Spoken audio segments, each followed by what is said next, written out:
Hey, what's going on? What's up, bitch? Episode 73. Oh my gosh. Goodness. Oh, I'm tired. I'm tired. You like my shirt? I wore it for you. The Walking Red. I've seen that shirt. This is another Bobby Tingle hand-me-down. Oh my gosh. Oh, damn. So, we're going to have a guest tonight. Are we who? We're going to have Big Tony on. Big Tony. Big Tony is a guy that I work with that you know. You met him last time you were here. He came over and we watched Walking Dead. So he's going to come on and he's going to talk about cigars. Oh. Yes, I know. This is something different for us. Well, we're always trying to do something different. Always trying to do something different. And we actually like some of our phone calls because you get bored and, you know, you're a freaking woman when it comes to phone calls. Well, shoot. All day today, all I've done is watch Bigfoot movies on YouTube. I'm trying to get used to, I moved the camera up, my camera up, because it used to be down here, and now I moved it up a little bit. So I'm trying to get used to looking at the camera. But yeah, he's going to come on. He has his own line of cigars, and he's going to tell us about why he got into that, and I guess the process, and what the big deal is. Yeah, what's the difference between low grade and high grade? Yes, yeah, and I mean, I know he has two. He has two different cigars that he puts out. So we'll see. Hopefully, really? He has two of them? He has two. Yes, and I've taken some photos. I did some product photos for him. For his website. I don't know if the website's up yet, but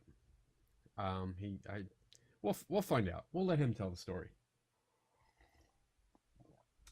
So let me see. What time is it? Yeah, it's about that time. Let's see if we can get him on. I don't think he's on yet. So we got like a minute or two. Right. I want to show you real quick something cool. I got a few cool things.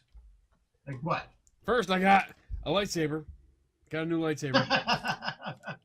Oh, I broke it already. Hold on. There we go. Oh shit, I broke it. Oh, there it goes.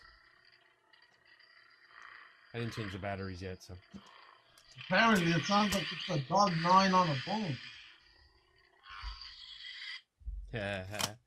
I picked that up. I was actually picking it up for somebody else, but it was the last one, and I don't have this yet, so it's mine. Too bad for whoever it was. Yes! I'm not even going to mention their name. Mine! Mine. Let's see. Over the weekend, I met up with some friends of ours. Met up with Paul Michael Caine, world-famous photographer. And also our friends Mitch and Steph. That do the whole World's Fair Pavilion repainting and fixing that up. Mitch is our go-to scientist that we've had on. And we got together on a project, and we'll talk about that later after our guest, because it's getting late, and I know he wants to get on and get out of here. But real quick, first I got this photo notes. I don't like that you're not looking at me. I'm looking at you. So this is pretty cool. It's Paul Michael Caine's notebook. So you can actually take photo notes when you go out onto like a photo safari. He also did a script for Nightwing. Check that out. Oracle? And it's actually, he wrote the script for DC. I have to read about what happened, because he actually tells you a little bit about that they didn't use it, but he did it anyway. He finished the project. It's really good, though. And this, Paul talked about when we had him on. He talked about a comic book that he started. And he brought us copies. So that's Perfect victim. One cover, and that's a alternate cover. So not bad. I read through it already. actually good story. I like it, and I'm hooked.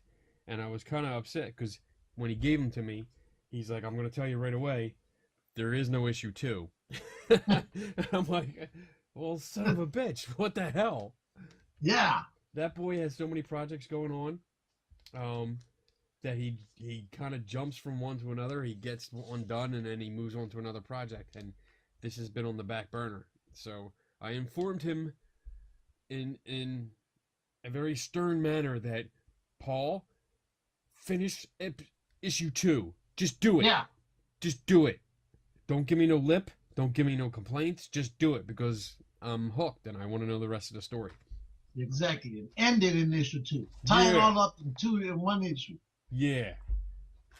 Bastard. I love him though. He's good. He's a good guy. I like him.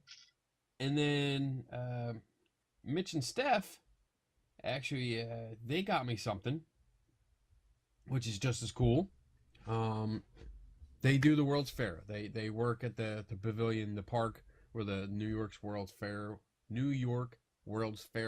was held. And the main one, the one that gets most attention because of the Unisphere, is the 1964-65 World's Fair. Yeah. So that's like when you see in Men in Black, when the spaceships, the bad guy at the end gets a spaceship and crashes through the Unisphere. That was modeled after this stuff. So they saw on eBay this hat, an original hat from the 1964-65 World's Fair, and they got it for me because one of the things was that it's embroidered, and it's actually embroidered from that time. And I guess the little kid that was wearing this hat, his name was Ken. That's cool. So yes, it's an original. Nothing was touched on this, and it's just it's really cool because like we've talked about it, and you should put it on. Well, you think? Yeah. All right. I wasn't going to open it. I wasn't going to take it out. But all right, it's out. All right, this is for you, Mitch. That's it, Mitch. It probably needs some cleaning. Who cares?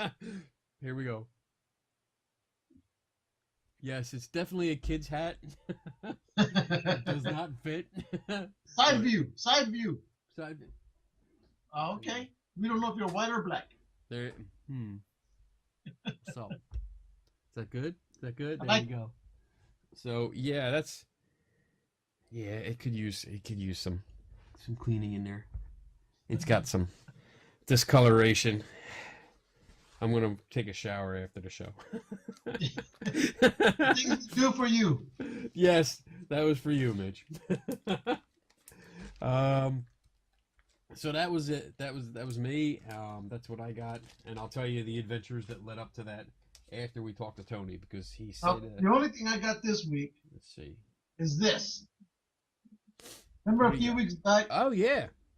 I told you about the Dark Knight. Right. And right. This was one of the many covers.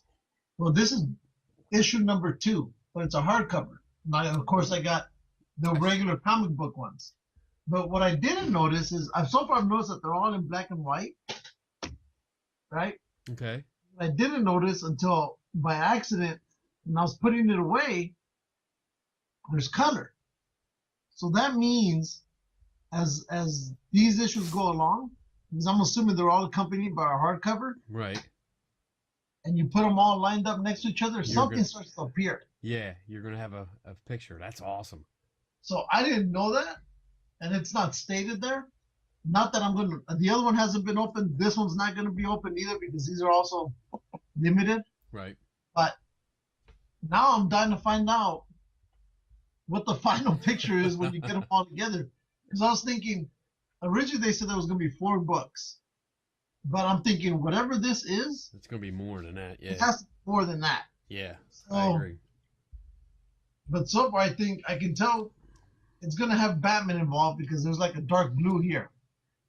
Okay. Right? So, but your guess is as good as mine as to what's the final thing. Yeah. Well, you have Wonder Dog there. Yes, Crypto. Crypto. See, wait. He's got And another thing, when it comes to comic books, yeah. I just want you to look at the artwork here. Stop shaking it. Secret Wars. Ah, okay. Well, don't look at Secret Wars. It's the artwork. I'm looking at the girl. Yeah, the girls with the hot bodies. So, any comic book that you see right now that comes out with the name of J. Scott Campbell, really good artist. Okay. All his stuff is starting to fly off the table, and they're mostly all on variant covers for comic books. Okay. This is a variant for Secret Wars. Okay. The Spiderman cover back here, that's a variant. Right? That one alone is already going for $200. Just a comic book. So, but if you're out there, if you're in the comic book world, it seems that anything that J. Scott Campbell touches is flying out the door. Awesome. And some of them you'll find at $3, but a lot of the other stuff they're going for 64, 46 and up. So Okay. maybe something you want to look at. Okay. So I don't have it with me. I picked up. You know when you're in like a store and with collectors and stuff, like the comic book store that I go to, called Brave New Worlds. yes, It's got a lot of stuff in it. Comics. It's got statues. It's got like the Thanos statue that you have. All kinds of toys and stuff like that. And we were in there the other day, and I'm looking at the comics, the new comics that came out, and this guy comes in, and he looks. He's on a mission, and he goes right over to the rack, right to a specific comic book, and goes through it. There's variant covers. He goes through and picks out a certain color, which is yellow, grabs them all, and then heads up to the cashier, who tells him, you can't buy that many, because apparently you can't buy more than 5 of one comic in there, which is cool. I actually like that rule. yeah, and that's cool. Yeah, that's freaking awesome. So the guy had to put them back, and then he talked, and then he left. So naturally, I was like, I'm watching him, make sure what he got, and then I saw him put it back. So I went over and I bought one, and it's a new comic called Paper Girls #1, and it's actually pretty good. It's about like instead of paper boys, it's girls. So, Tony's calling us. Oh, You ready? I'm ready. Let's see. Oh shit! Dun dun. You there? Yeah, I'm here. You're there. Why can't I see you? I don't. Hold on a second. He's trying to figure it out. Uh-oh. There he is. There he is. Big dog. Big Tony's on the show. I can't see Luis. Well, you don't have to. Yeah. Because he's ugly anyway. Let me add you to a contact, and when you get I it, got you. approve I it. got you. I got you. Come on, get that shit fixed. What's up, guys? Can you see him now? I see him. You see him? Wow, cool. Big Tony. We kind of talked about you a little bit. Just basically saying that we work together. Yep. And you have your own line of... What? Unfortunately for Tony. Shut up, bitch. And that you have your own line of cigars.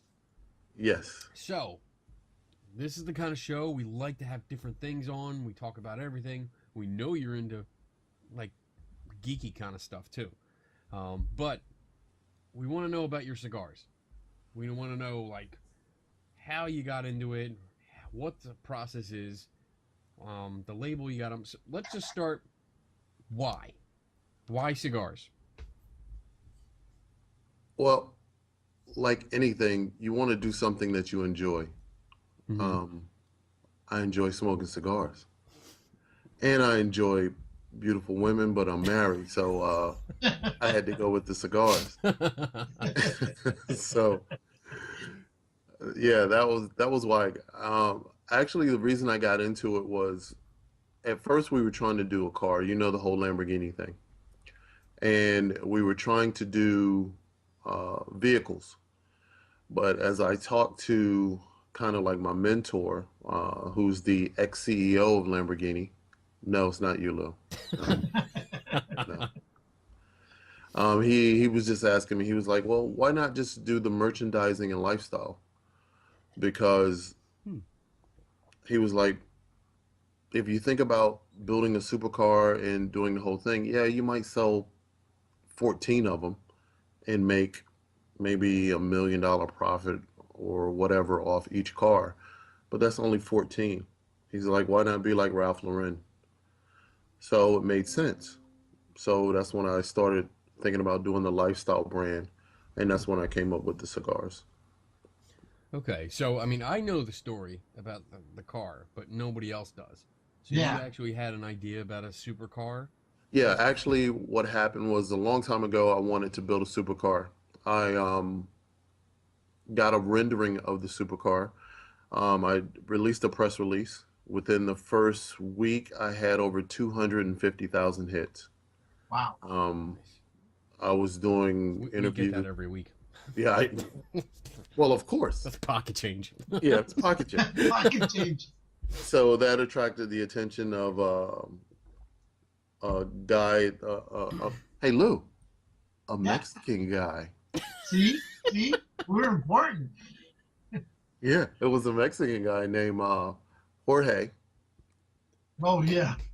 I'm surprised it wasn't Jesus. Jesus. Well, you know what? It could have been. And you know, he was telling me that he owned the rights to Lamborghini and the whole nine. I thought he was blowing smoke up my butt and the whole thing. But I did a little bit of due diligence on him and found out that the guy was real. And we ended up talking. I actually ended up talking to him for about a year before he actually trusted me enough to even allow me to use the name and sign me up for the brand. Wow. So that happened. Now we're really good friends and we talk almost every day. And he just said, look, Tony, whatever you want to do in the US market, worldwide market, as far as the merchandising, it's all you. Just pay me my royalties. Nice. Yeah. So that's what happened. So, you know, the cigars for me was kind of like a no-brainer. I went to the cigar bars. I saw the trends. Cigars are not only, you know, nobody smokes cigarettes really that much anymore, but cigars are more of a lifestyle trend now. Yeah. You know, and when I saw that, it seemed like it would be a really good match for like a luxury brand like Lamborghini. Mm-hmm. So, you know, I put the feelers out, got a couple feedbacks. Ken knows that almost every time if we did anything in the backyard, I had a cigar and, Yeah. you know. Yeah, we got some pictures up from the last party that you were at. You just smoking your cigars and yeah, you know, I'm bad with selfies. I admit I'm vain that way. I love like You're a whore. You're a freaking whore. Shut up, bitch. I love getting new toys and being like, "Oh, selfie." Right. Every selfie I see with you, cigar. Is a cigar. Cigar. In your mouth. In your mouth. Really? Lou thinks you have a problem. Really? Well, that's why it's so sexy when It's a a woman lifestyle. when a woman smokes a cigar, which now the trend, since it's now more of a lifestyle brand, you're starting to see more women smoke cigars. And that's why it's so sexy when you go out to like a cigar bar and you see a beautiful woman smoking a cigar. Because It's weird because like we did. It's weird. You. What the hell, Lou? Hey man, they don't agree. Lou's ghost train stops by every week. I did some product photos for you, and it was fun. It was something new, an experience for me, because I've never been to like a cigar shop. So doing a little research behind it and actually buying a lot of props so I could get some pictures, but it was cool to actually go in there and see so much available, and like not just lighters, you know, you have your standard lighters that you can see at like 7-Eleven and Wawa, but like you're talking like 50, 60, $150 lighters that yeah. are like the Ferrari and Lamborghini of freaking lighters. And I I bought one because it was just freaking cool. So I've Hey, did you been in give it to them. you? I have a couple friends who smoke cigars. You want They're friends? really into it, and I just to see, just wall to wall of cigars lined up in the boxes, and then you have what are those where you put them in there to keep them Humidors? fresh? Huh? Humidors. Yes. Humidors. Yeah. So I didn't know those things were so expensive. You know, you can get again same thing like with the lighters, and then of course there's the little where you can cut off the ends of the cigar. The cigars. Cutter, Lou. Hey, it's Yeah. not my lifestyle. I don't Use know. a cutter to cut off. Hey, the only cutters tip? I use are ones when I rob people. Right? Those are the cutters I use. Okay. Oh my! So, This is okay, gonna go downhill quick. Yeah. Hey, look. ask Tony. He used to be part of this lifestyle. We're a joke. We are the beginning of a joke. A black guy, a white guy, and a Mexican.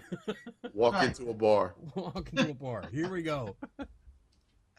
Oh. But, no, I mean it's. I've tried smoking, and I know I've had a couple friends tell me that if you don't know how to smoke them, I guess because instead of inhaling the smoke, I'm not all sure, but that you'll end up being sick with a really bad hangover or something the following morning. Now, that happened to me. I go, no, I'm okay. I swear I didn't think I put the smoke down in my lungs, but next morning, dude, I felt like shit. That happened to me when I was 9. No, Since serious. I don't This is a smoke- true story. This is really a true story. See, I don't smoke, so it laid me on my ass. I felt like crap. I mean, really. I mean, I like smoking more of a pipe, not the illegal kind that you smoke, Kenny. Whatever. Yeah. But I like smoking pipes. I like the whole packing it in and the whole deal there. He likes That's packing. me. He loves packing it in. He likes packing it in. Yeah. So wait, you've been smoking since you were 9? Dude, really. That was my first cigar when I was 9. Wow. I was actually smoking before I was 9. You remember I grew up in the 70s where everybody smoked cigarettes. Yeah. So my mom and my dad were smokers. So what I would do is I would light their cigarettes. So I would sneak their cigarette butts out of the ashtray and like smoke them, and they caught me. Like and I got so good at it, believe it or not, when I was like 7 or 8, I knew how to roll joints. I didn't know I was rolling a joint. I would get the tops paper. What the? Frickin' Lou and his Taco Bell dog. Oh, anyway, I would get like the paper, and then sprinkle, take the residue tobacco and make a real cigarette out and smoke it out. So I got caught. So in order to break me from smoking, I will never forget the cigar. My grandfather. What the hell? What the hell, Lou? Stop rolling your joints. Don't do it on the show. He's in the middle of a story. So I got the big jar. I got the Big John cigar, and my mother and my grandfather and my grandmother made me smoke the whole thing In front of them. in front of them at like 9. Wow. I was down for like 3 days. So wait, you're like Lou's talking about smoking and getting the smoke down.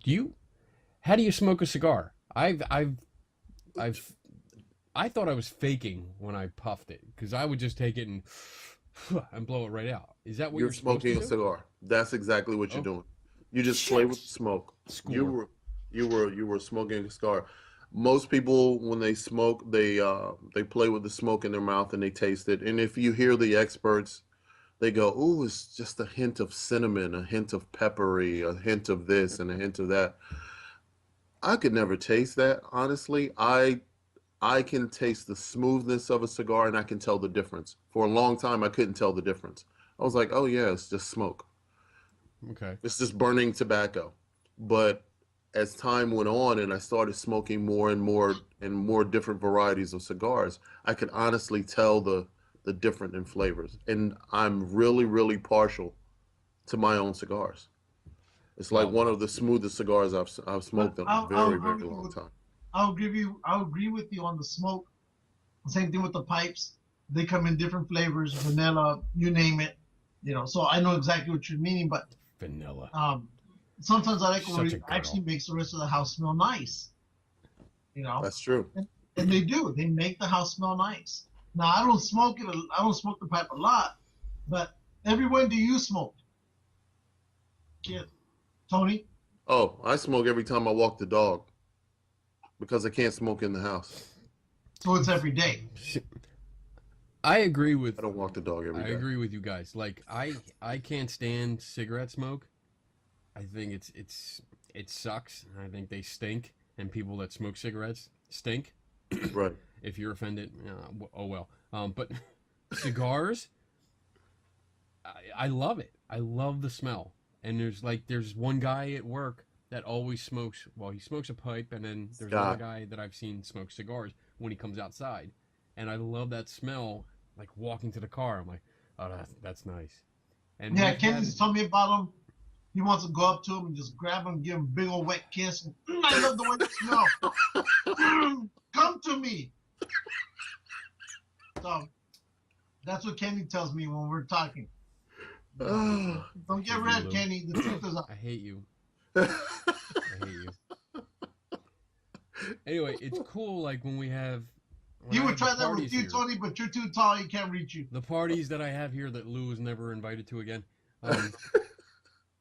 It's nice because nobody smokes cigarettes, right. And if they do, they usually walk out front. But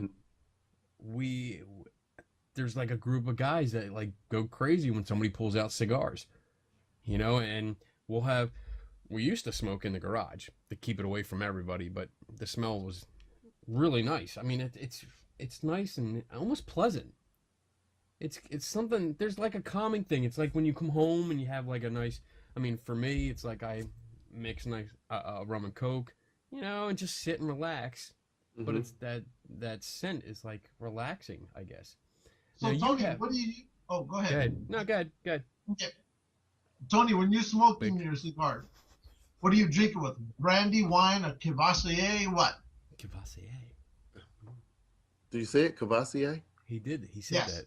He says Cavassier. Well, yeah. No, I'm not a drinker. I'm cultured, unlike that one over there. So I'll drink like a tea or something with it, but a lot of times that's one of the next markets that we're heading into, is because that's also becoming a huge market for the cigar smoker, which is they're calling it mixing and pairing. Yes. And one cigar will pair with another type of alcohol that just makes it so perfect. But for me, since I'm not really a big drinker, I can't really tell the difference. I can tell the difference that when I've had stronger cigars, it messes with your taste buds. And like you smoke a cigar and then you try to have a steak and the steak just tastes terrible. It can't, the flavor of the steak can't cut through I guess it's the residue of the cigar in your mouth, and it's just nasty. It makes the steak taste nasty.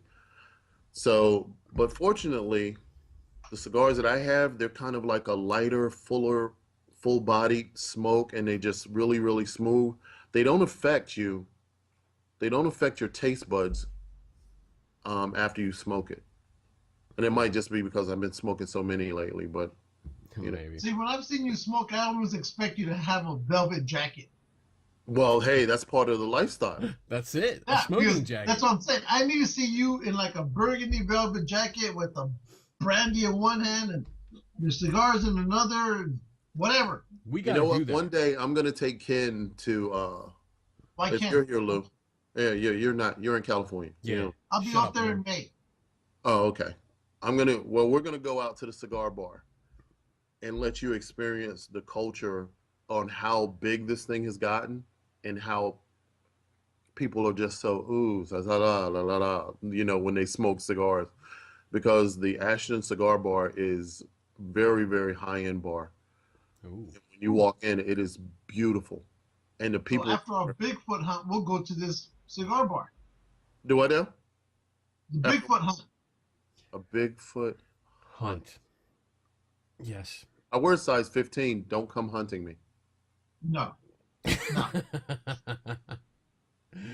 No. Now you have two different cigars. Yes, I have a Maduro and a Habano. Okay, I have absolutely no idea what that means, so please explain. A Habano is a lighter cigar with a Do you have them just a there? light. Huh? Do you have any with you? Of course I do. Well, come on, show it to us. Show us the product. Show us. This is free advertising for you. Why don't we see your belly button now? Oh, he'll show. No, take them out of the bag, bitch. Oh, I wait, forget wait. we're not at work. I'm so used to calling them bitch. Wait. Mmm. That's nice. Kenny does that too, but we won't mention no more about that. Yeah, whatever. Shut up. Anyway. You're the one that posts all the sex toys. This is a Habano, Okay. and it's a lighter smoke. It's more airy. Really, really light. I love it. This is like my favorite one. Okay. And then we have a Maduro, which is darker, if you can tell. Wait, there we go. Yeah. Now, You do see- you go to cigar conventions and sell these there, or? Not yet. We are soon, and we plan on going very soon. You know, right now what we're doing is we actually have to get more inventory.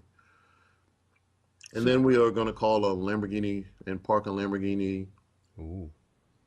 in the display area and put cigar boxes all the way around it. Yeah, and maybe this time I'll be able to take pictures. Yeah, I still haven't made that call to Yeah. Herbert. I went to still the Philadelphia car show, and I walked in and they had a big display. I forget, was it FC Kerbeck? It's FC Kerbick. Yeah, and they had a big display, real high end vehicles, and they had a couple Lamborghinis there. They had 3 of them, I believe, and I showed them the cigars. I said these are real. They're licensed.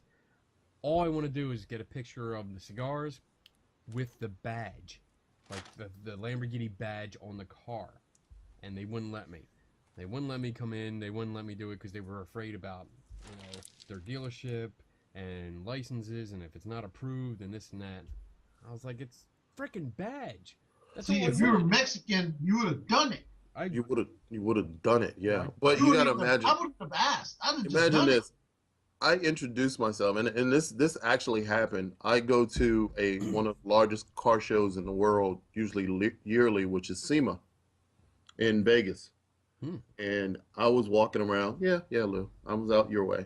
I'm walking around and I'm introducing how it myself is. and handing out business cards for Lamborghini Latino America and everything. And I did this for like the first day or so. And He just slapped me everywhere.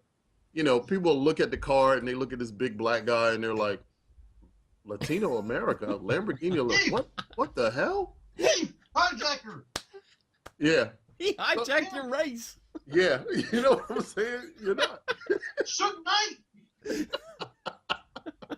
So I'm doing this and everybody's looking at me sideways until they do their due diligence and find out that it's real. So then, like on the 3rd day when I walk through, everybody's like, "Oh, that's the guy from Lamborghini. That's the guy from Lamborghini. Hey, come over here and talk to me. Come over here and do what can we do for you?" And it's like, really? You know, you gave me your ass to kiss like the day before. You didn't do your due diligence. Yeah, Yeah, and now That's his you want to word, talk man. to me. That has to be his word. we get that all the time. I What? figured. Me and Lou. People treat us like shit until I realize, oh, you're with Geeks and Ghosts. Okay. Yeah, it happens. That's after I begged them. Absolutely. Please, More than you please, expect. please accept So it. when you guys gonna hook up and go out to the real Comic-Con in San Diego? That's his territory. That My is ter- his territory. Why haven't you invited Ken and put him up? Yeah. I can't Lou. even get him to Yeah, Lou. go halfway across the country so far. You think I can get him across? I'm the one who travels. I've been trying to get him to go to Tombstone for the past 3 years. that grows every time he tells the story. Oh, the time? It was only last year. Oh, okay. This 3 years, man. 3 years I've been telling you, let's go Tombstone. Just wait till like 4 or 5 more shows. It'll be 4 years, and then it'll be 5 years. Next year, it'll be 4 or 5. It grows. We're gonna try this year. We really are gonna try this year. The San Diego Comic-Con. No, not for Tombstone. San Diego is just. San Diego is the big one, and it's. He can tell you, like, trying to get tickets. San Diego, just to get in there, is it's almost like a lottery now. It's no longer you can walk up and buy a ticket. Wow. It's a complete lottery. And if you've been there in the previous years, you have a better chance of getting in. Now, what you do is you go sign up on their website, you get a badge, number, and then you have to wait till they send you an email a few months later. Once they send you an email, they then tell you, be here, let's say Saturday on this website at 10 a.m. Okay? And then the virtual internet doors will open. They're going to allow so many into another internet room. And then from there, they're put on hold. Okay? So who's ever left out of this room, who's ever left out is kicked out. They're done. They have to wait till next year. You come in this room, then you got to wait again. And hopefully there's enough tickets for people who are here. It's a lottery. Doesn't matter if you're the first one to register, it's just a lottery. Once they do that, then they give you a number. Then you can buy tickets. And then you're asked out if you don't get tickets at that point. You can't walk up. Doesn't matter the amount of money you have unless you're a celebrity. But outside of that, that's the only way to get in. And then the other thing is sometimes they'll say, oh, we suddenly had 100 tickets suddenly open up. Well, here comes that room again, and you got to do it all over, and you're done. So it's a pain in the ass. So we hit up all the other cons that you can get into. Yes. San Diego Comic-Con is good, but it's just, I hate the fact that they have to do it that way. It wasn't that way before, and for some reason they've decided to change it, and it's been like that now, I think, for... Yeah, it sucks. I'll say 10 years. It seems like it takes all the fun out of it. It does. It really does. And we've become picky this year. Like there are plenty of Comic-Cons around here and out by him too that you can get into for like $10, $15, $20. And like the Wizard World is the big one. And I've gone there every year for the last 15 years. Mm-hmm. And I'm not going this year because it's just too expensive to get in just to walk around. Right. So, like this weekend, I'm going to a comic vintage toy con, and it cost me $22 for the 3 of us, and I got a VIP badge. So I get goodies. I actually get toys and stuff. They have a goodie bag for you. So I got that for me. And then for Donna and Connor, it was only $5 each to get in. So I can't beat that. And they're going to let me film. They're going to let me take video and interview. So you can't beat that. Oh, that's cool. Have you been, you mentioned cigar conferences. Well, Lou did, and you talked about it too. Like, are there cigar conferences? Oh, they're huge. They're huge. Nevada just hosted the Big Smoke, which was about 2 months ago, and we were really trying to get the product and stuff ready, but I knew we wouldn't make it. And most of my cigar boxes are made overseas. Okay. And I called to update the order. And they were like, we're in Chinese New Year right now, so sucks for you for like the next couple weeks. Yeah. Yep. So they literally shut down the country. Yes. Nothing goes on. Yeah. Almost like with Brazil, I forgot what month it is, but they do their version of Mardi Gras, but it's the whole month, and they shut down everything for a whole month. Nothing goes in or out. Why don't we do that here in America? Why are we the only country that only gets like the weekend? Because we're a capitalist country and we believe in profit. That's why. Italy shuts down in August for the whole month. All the time. Yeah. Yeah. I mean, because they did a study on it. I think they do it every year, and every year we are considered the most hardest working country in the world. I mean, you have some countries that only work 3 days, other countries only work 4 days. we're working literally every day, you know, and the amount of hours that we put in per day, other countries don't match it. Right. So it's the productivity. That's what this country is based on, money. You know, if you're not working, you're not going anywhere. As you know, with your cigars, if you're not pushing it out there, you're not going anywhere. Right. You know, you have to be constantly out there on the market. That's what this country is based on. You know. Now, what's the process? Like, I've smoked cigars, which now I know I did right, and I see them. I've been to a store. I haven't been to a smoking bar or a cigar bar yet. Right. I've been to a store which had a whole bunch of shit in it, but what's the, like, how do you start that? How do you say, all right, I want to make a cigar, I'm going to do it? Well, I'm fortunate enough to have a household name brand behind me, so it opens doors that a lot of people couldn't open. Like, a lot of people would call and go, "Hey, I want to make a cigar," or "I want to produce a cigar," and they will never get a call back. You know. So how did you manage, without naming who it is? How did you manage to get that door? He did. Email. You know, we're literally a finger stroke away from anybody in the world now. So, yeah, that's right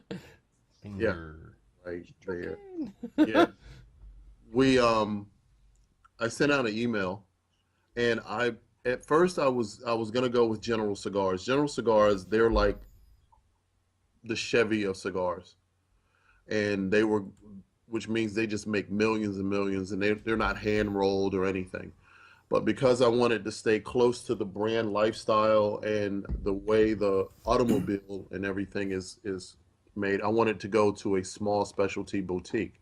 So I started calling smaller cigar companies, and I finally got in contact with one down in Florida, and he put me in contact with the factory in Nicaragua, and we started talking. And he says, "I'll send you a few of my cigars. You can try them out." The first batch he sent me, I was blown away, and everything is hand rolled. So it's called weed, people. Yeah. So it's one of those things where, you know, most Lamborghinis are handmade. So I said, "Hey, handmade cigars," and we only can produce so many during the year. Which, what that does, that's called a holdback strategy, and you can charge the luxury price because it's all everything. Every crop is a limited edition. Yeah. So that's pretty cool. Got into it that way, but the thing of it is now getting it in big box stores. Yeah. The whole Lamborghini thing it opens doors for you, you know. So, and that's one thing that people will pick up. You know, you've got tons of cigar companies. Shut up, Lou. You know what's really cool? You showed me pictures. Mm-hmm. You showed me pictures like a week or two ago of the where they were being made. Yeah. And it was really cool to see it. And I noticed something that it makes me feel stupid, but I didn't realize, like, when they roll it, it's actually two cigars, and they cut it right in half, and boom, that's where you get your straight cut end, and then your nipple, I guess, on the other side. The cap. Yeah. I was amazed. I'm like looking at it like, oh shit, that's one big cigar, and they cut it in two. Oh, now I get it. Now I understand how to get that shape. Okay. But it was cool seeing it being made. Here's a couple of his compatriots that he works with. Let me see. Oh my god. We are gonna so get Lou, are they your cousins? These are Asian. Oh. Hey, but here's a question. Uh-oh. In regards to international export. Right. Now that Cuba has opened up. Yes. Have you decided to look into that, or? Yeah, I mean, yes, I have. But believe it or not, over there. Yeah, the main Cuban cigar is the Cohiba, and now a lot of companies are running to Cuba trying to get the Cuban cigar. Now, I've had Cuban cigars. Was I really, really impressed? Not really. about with this as far as the smoke, but you know, people just look at the band and go, "Oh wow, it's a Cohiba." It's the wow factor. So, will I run to Cuba and have cigars made? Not really. The plant doesn't care where it's grown, whether it's in Cuba or whether it's in Nicaragua or whether it's in North Carolina. So, you know, a good cigar is a good cigar. It just makes it feel a little bit more exotic and a little bit more taboo saying it came from Cuba, but that's going to drop very soon because it opened up. Right. You know, it was at first it was one of those things. It was so taboo to get a Cuban cigar. It was rare. You know, it was like, oh man, you're doing something that's illegal. But now, since it's opened up, it's Cubans all over the place. So, what would Cohiba go for? It really depends. A Cohiba can go for anywhere from $20 a stick to $45 a stick. The most expensive cigar out there is $12,000 per stick. What? What the hell is it made of? What? Do you have like an orgasm when you smoke it? I don't know, dude. I would hope so. Where does it come from, and who makes it, and where is it? I forgot the specifics of it, but I'm looking it up. It's let's see. It's like saturated in the Grand Marnier for like so many years and years and years, and then it's actually, I think it's like a 15-year cure time before the box is even made. Wow. That's almost as exotic as, you know, the coffees that they feed ground or coffee beans to elephants, and then they follow them, right, to take out the poop, and they get the beans out of there, and that's supposed to be a very expensive coffee, and it says they taste really, really well. Oh, from the monkey poo or for the elephant? Elephant poo. Yeah, I'm not drinking shit. I'm sorry. No, but I'm saying, I mean, it's weird where you know how people get around to getting these things, making them so expensive. Now, in regards to, you said, you know, Cubans being taboo, and then you go to Vegas. When Cuba was still closed off, I remember being in Vegas, and we're walking around the main strip, and you've been there. And it was during New Year's, and there was a guy selling Cuban-made cigars, right? So we thought, oh, wow. He goes, yeah, you can only find these Cuban-made cigars here. So my buddy went off, and he goes, where are they? So he directed him like towards the back part of an alley. And right in the back part, there was a Cuban making cigars. So, and the thing is, the cigars were around at least 14 inches long. He was just rolling them. And he goes, I thought they were supposed to be Cuban made. He goes, they are. It's a Cuban making cigars. So he charged him, I think, $20 for it. Charged him $20 for the cigar. And my buddy walks out with this big old doobie. Right? That's what I called it, dude. It was a hard. I mean, it packed him and hit him in the chest. And he goes, wow. I mean, if you've ever seen the movie Cheech and Chong Still Smoking, you know, where they're inside the lowrider and the whole thing is just full of smoke, that's the amount of smoke this thing was just spewing out from the ends. But yeah, that was a Cuban-made cigar. And when you mentioned that, I was like, hey. Made by a Cuban in the alleyway. Exactly. For $20. For $20. But I know people who've gone to Mexico, because of course Mexico doesn't have that embargo, or at that time, and they would go over there and buy Cuban cigars. You know, they would come back with literally boxes of them, and they would sell them, I think for a few $100, and as soon as they cross the border, they'd add a couple $100 more to it. Oh, of course. I mean, believe it or not, because of the tax laws and stuff like that, for me to sell a box in Canada, it triples the price. Wow. So my boxes are $400 a box. Really? So when it goes to Canada, it becomes $800 to $900 a box. Your one box of cigars is $400. Yes. So when you graciously loaned me your stuff to take pictures, I had $800 worth of product. Yeah. Wow. I didn't know that. If you would have sold the things I were doing with them boxes. Wow. So now I understand why people are saying how we get treated unfairly overseas when we start, exporting stuff to other countries, and that's a jump. I mean, that's what, just over 50% rate increase, Yeah. 100% increase or whatever. Yeah, that's over 100, like more like a 200% increase. It's pretty steep. Do they But sell them yeah, out there? yeah, they sell cigars left and right. No, but I mean, Um, they sell your brand. I mean, does your brand go off the shelves or? it's yet to hit the shelves. That's what we're doing now. We're trying to prepare it to hit the shelves. Yeah, pay attention, Lou. He already said Shut that. up, bitch. But Stupid. also in China, the Chinese market and the Japanese market, cigars are very, very big in the Japanese market. Oh. Yeah, the Yeah, Japanese they are heavy market and in smokers. Dubai, they are becoming very, very big. So it So looks which like is your? Is there like a target country you would like to get into, or is there like you want to get on group, all of them. whatever? All of them, All of them. all of them. I just want to ship them out all over. I think that's where a lot of businesses go wrong, especially a lot of American businesses, is that we focus so much on just the domestic side that we kind of pigeonhole ourselves into, oh wow, I want to be in Walmart in America.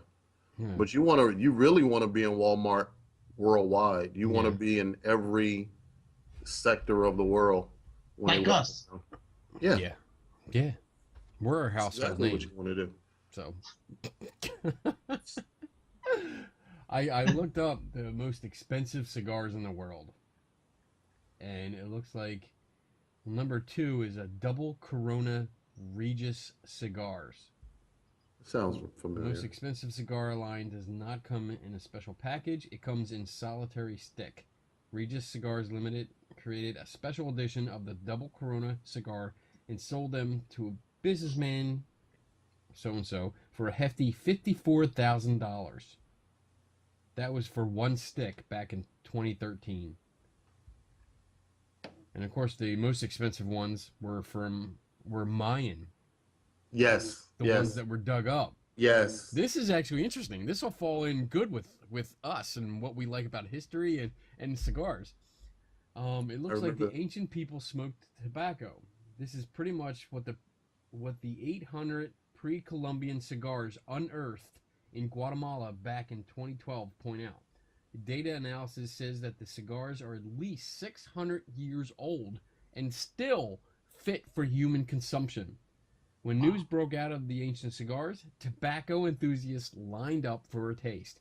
The entire collection was sold at a tobacco collector to a tobacco collector, Gary Liotto, in an auction that netted a whopping $507,000.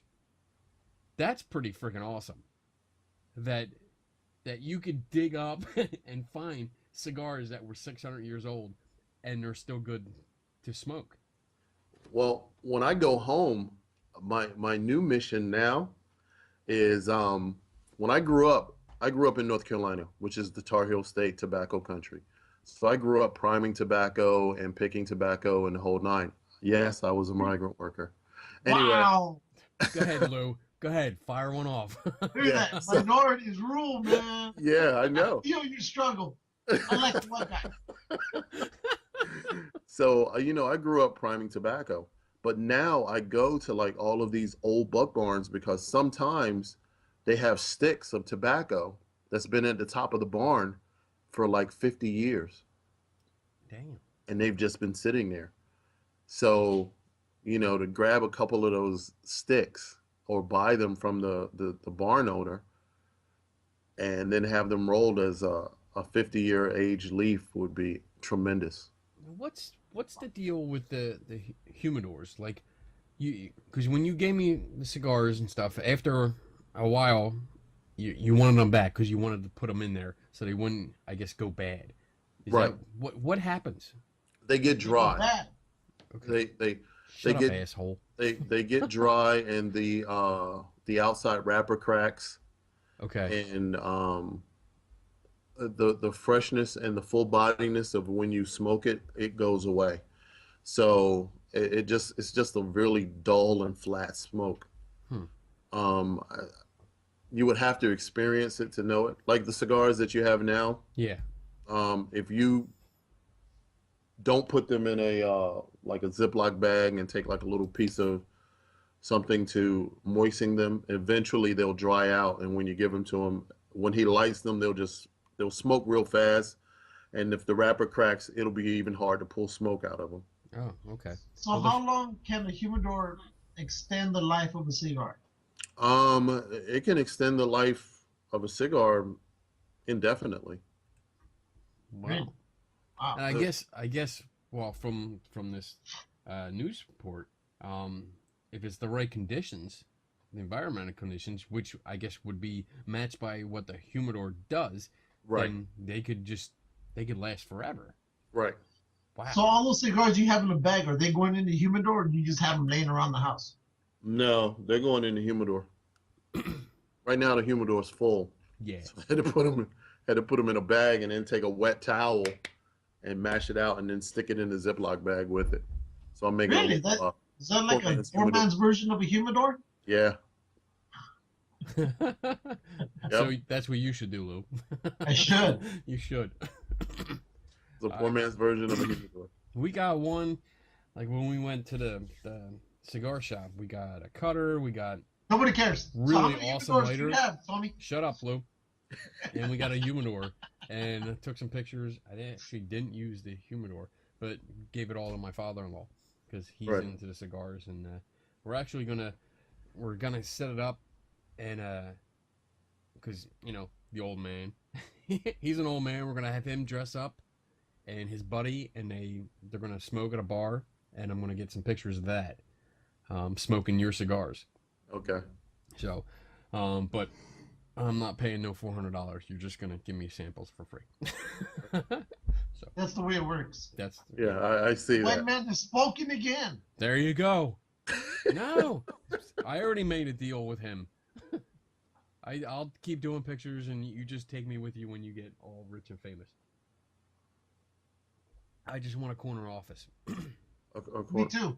Why? Are you going to masturbate in the office? Yeah, Hell yeah. Oh, well, hey, that's exactly. while eating a tuna fish sandwich. Yeah. That's how we test your product. Oh boy. Oh boy. Oh, so what are your future plans? Like where are we talking going to with you. this? Well, it's honestly going to be in phases. We're creating a lifestyle brand, so the first product will be cigars. The first two types that you have, we're developing another cigar right now for Lamborghini Ferraccio's birthday, which is in April. Oh. So it'll be like a 100th anniversary cigar for his birthday. That was upstairs. Oh, okay. Yeah, and then after the cigars get traction, then it will either be the wine or the tequila. Lou, tequila. That's it. Damn. So then we'll be taking a trip down to LA. Mexico and checking out some agave plants, agave, Wow. and trying to get our own brand of tequila. And then once that goes on, then we'll get into the clothing and the fashion part of the lifestyle. We here at Geeks and Ghosts, we all take on official sponsors, and there's no monetary fees, but we do take free shit. That's right. And then we promote the hell out of you. So, when that tequila comes around, we should do a show where we taste test it. Yeah. And we've done alcohol-based Yeah. shows. Wait, you've done alcohol? No. Are you drinking now, Lou? That's how drunk Lou gets. He's a lightweight. Seriously. It doesn't take much to get him loaded. Hey, all I know is when my buddies' wallets are already drained of all the money that they had because they're trying to get to that buzz, by $10, I'm already at the promised land. My wallet is a lot happier. I don't care. And $10 included the nachos that he ordered. I don't give a damn. Yeah. I'm still at the promised land faster than you. Yep. He is. He is. We did a show with a beer guy who makes his own beer, Oh And yeah, that guy. it was It was awesome. cool. We just filmed. We sat out back and we drank all the beers that he brought, and it was just. I mean, Blue was gone. He was wasted. But it was I fun. still haven't had. You know what? I still haven't had your. What is it? Your dad's root beer or whatever that beer is. It's not your dad's, not your granddaddy's root beer. Yeah. Oh yeah, I haven't had that yet. that's good shit. I'm Yeah, thinking it that is. would be a great pair for me because I'm really not a. Right. I think that'll be a great pairing with one of my cigars. I'm gonna go and see if I can get that at the next bar I go to. You know, that'd be interesting because 7-Eleven had those, and I was surprised. Really? well, out Yeah. there, I hear in California, like every store has beer. or Well, they liquor, do. Yeah. so it's not a big surprise. But Bob the beer guy does like different flavors. He brought like a peanut butter beer, which Really? sounded weird, but it tasted really good. It tastes like peanut butter. Well, if you're allergic to peanuts, you don't drink it because it's peanut extract that he Okay. added. But yeah, it had that almost like a Reese's Pieces kind of aftertaste, which it was good. It was Really? really good. But I also I can't remember. I think he did some kind of like root beer kind of thing, and it was good. And just it makes me think like, all right, well, get a bunch of cigars and we'll talk to him because he loves ideas. Like if you have any ideas, you pass Well, it right now along to my him. idea is peanut butter Captain Crunch, but That's it. Wow, yeah. I like no, that. I mean I'm going to get a bowl of peanut butter Captain Crunch. I don't. Yeah, I know you are. I'm gonna get it. I'm gonna get my rub on. Hold on one second. I got to let this dog out. Oh boy. All right. Don't talk about your Hurry kids. up. then. All right. Ooh, you got? Is that an African mask? Yes. Oh, I thought you were calling him African. I was like, damn, Kenny, you had to go racist already. No, please. I have the conversations you and me have about whites and Americans or whites and Americans, whites and Mexicans. I Oh, have you with think him too much. with white and black, and we talk about everything very civil. It's really cool. That's why I love you guys because we can talk about almost all these, well, every issue that you. What are you doing? He wants me to That's see the- all the that's stuff the I'm going bar. to steal. Wow. Oh. Ooh. I like that. That's nice. I'm stealing all of it. But it's nice that we can all talk freely, you know, and not problems. Like I don't have to hesitate about asking a question. I do that to Tony all the time. He comes over and sits down. I'm like, I gotta ask you a question. I'm not being racist. I just need to ask you a question and tell me what you think. Hey, like the whole Beyonce thing. Have you guys heard of that? The Yeah. whole Beyonce Yeah, we Super heard Bowl of that. thing. I mean, for me, I just saw it as entertainment. I mean, I didn't, and even if it had like some Black Panther stuff in it, it's entertainment. And she's an artist, so she can express herself. Hey, It was Lady fun. Gaga wore a meat suit. I Enough didn't said. care for the halftime show. I was actually watching a 5-minute clip of the Soul Train dance off. Oh, well, I was That's what I was watching. watching. What? Really? Soul Train was the best show in the Soul world, Train was dude. good. I used to enjoyed watch it. I had a couple friends who actually were dancers on there, but I said if Really? this halftime show sucks, I already have my plan B. He doesn't. Wait, And yeah, what? sure enough, as soon as I saw Coldplay, I went straight to that 5-minute dance off on Soul Train. Well, were the friends that danced on Soul Train, were they female? Some of them were, and some of them were guys. He doesn't have friends. I don't care about the guys, Lou. You're married. You don't care no more. Yeah, Yes, it yeah, is. you're right. I don't even think it works anymore. I'm not even gonna go there. But he killed him. You know, Don Cornelius shot himself in the head. Oh my god. Yeah, he did. Yeah, Yeah. he did. Committed suicide. He sure did. I was getting ready to leave work, and it came across the news. Hey, Don Cornelius commit suicide, and I was like, wow. You know, you thought this guy had everything. You know, after such a great legendary show, Right. and apparently he didn't have everything. Hmm. You know? but that was still a cool show anyway. I got everything. I don't need anything else. I'm good. So, all right. So you're gonna get your cigars out there. You're gonna be world famous. You're gonna have tequila, clothing line. Definitely, when the tequila comes out, we'll definitely come back on the show and we do a taste testing. Tequila. Yes. I'm thinking about it either being in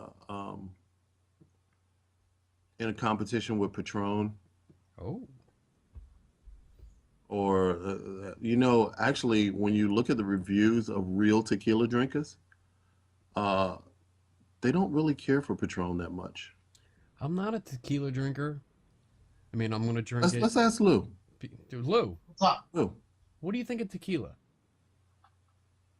Oh, it tastes the same to me. I mean, I don't drink Patron. Out here, it's, hey, it's a great thing and whatnot, but it seems that every year or every 2 years, there's a new tequila maker that trumps, the current It's all one. marketing. All marketing. Yeah. I mean, a few years ago, there was one called Hornitos, and it's a clear bottle, comes with a green label on it, and that was the rave out here. And now nobody even talks about it. And now, there's Patron, and that too. Eventually, there's another one coming out. I can't remember the name of it, but my father-in-law gets it. A lot of people are starting to drink a lot of that one, and it's like, well, it's probably got a big D on the front, and that's Puffy's brand. Not sure. Not sure. And I'll find out right now. 1 second. Yeah. Find out. I'm not a tequila drinker. I mean, I like rum. I like a little whiskey once in a while. But not really big. I'm more with rum. But I do like to try other things, like with tequila. You always see Patron, and it's always like separated. It's always in a case by itself, which I don't get. It's marketing. Yeah, I guess so. Yeah. If they do that and they segregate it, then they're racist. They're mentally telling you that this is better than the other brands. Yeah. So now when you purchase it, it's like, okay, I'll pay $14 a shot instead of $6 a shot for that. No, man. And you know what? I think I'm getting old because I built a bar and I buy my own liquor, and when the idea comes up of going out, like when some people go at work, they're like, "Oh, we're going out to the bar." All I can think of is I'm not spending like $6-7 for a shot when right. I can spend that and get the whole bottle. Right. And I can sit home and get wasted. Maybe that's a sign of old age. Yeah. No. The sign of old age is when you have a remote control for your TV. This side. Oh shit!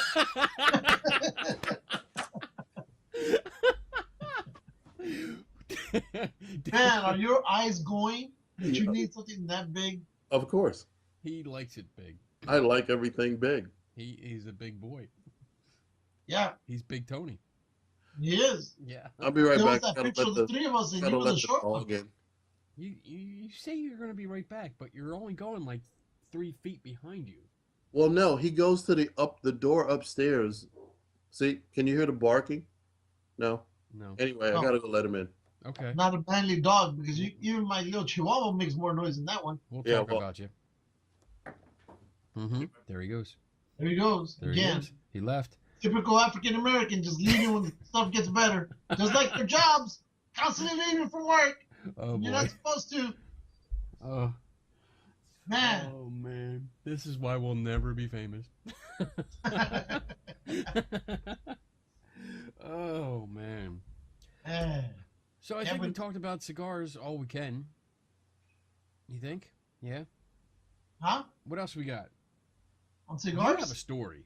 You have a story, and I think Tony will actually enjoy this. Well, let me go get it before we talk about it. Go get it. Go ahead. You leave, too. Now the Mexican is leaving. Oh, great. Here, by the African American. The black guy comes back, the Mexican leaves. Lou's going to get his thing that we can talk about the experience that I told you about earlier today, that he was going to talk about, and you were like, ooh. Oh, you'll get it when you. Oh, the Ouija board. Shh! Oh, you gave it away. Anyway, so do you have a website up yet? Yeah, not sending people to it yet. Why not? Cause it's not finished yet. Well, how can people like get more information about what you're doing and your Nothing cigar? yet. Well, what's on the I do business have card? I have the website is LamborghiniGrupo.com. Okay. Lamborghini Grupo. Grupo. Grupo.